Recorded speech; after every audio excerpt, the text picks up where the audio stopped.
And that's the closing bell at the New York Stock Exchange, ending a roller coaster of a day on Wall Street. The Dow Jones was up and down throughout the day, but ended down about 115 points. It was a similar story for the S&P 500, which was flat for much of the day before ending down close to 1%. The Nasdaq had a tougher day. It dropped more than 1.5%. Nela Richardson is the chief economist at ADP. She joins us now to talk about the day on Wall Street. Nela, what was driving the markets today?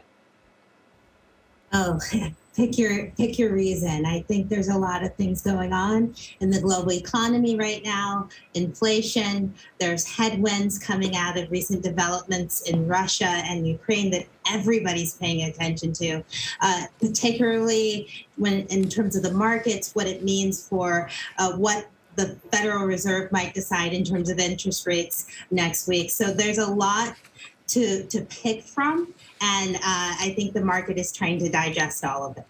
All right, so Nela, as you know, first-time unemployment claims hit their lowest level since the start of the new year. The numbers come one day ahead of February's job numbers. What are you expecting to see there? I think we're going to see some robust pace of growth. I think gains in the labor market will remain solid.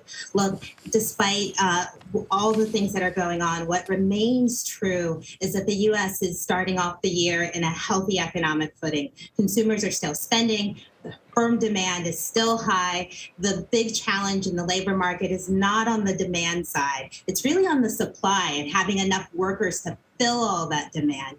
That's what we're keeping an eye on. The only thing that is really capping hiring at this point is the fact that the workforce is a little bit smaller and labor force participation is down from where it was before the pandemic.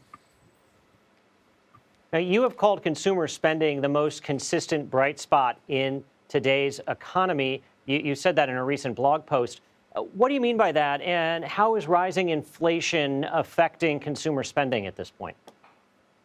Well, consumers have been resilient through the pandemic. That indicator, consumer spending, was the first to recover in the early days of COVID-19. Now, that spending resilience has been helped a lot by fiscal spending, direct payments to consumers, enhanced unemployment benefits during the heart of the job loss. And so that investment by the federal government, that direct relief spending, has paid off. Now, when it comes to inflation, consumers continue to power through it. The question is how long, because it's apparent, especially at the pump and then the grocery store, which is where consumers first become acquainted with inflation, that prices have gone up.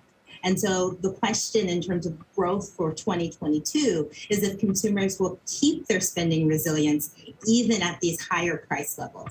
When I hear these stories about consumer spending, I think, uh-oh, I must be adding to that. Nela Richardson, we all are, right?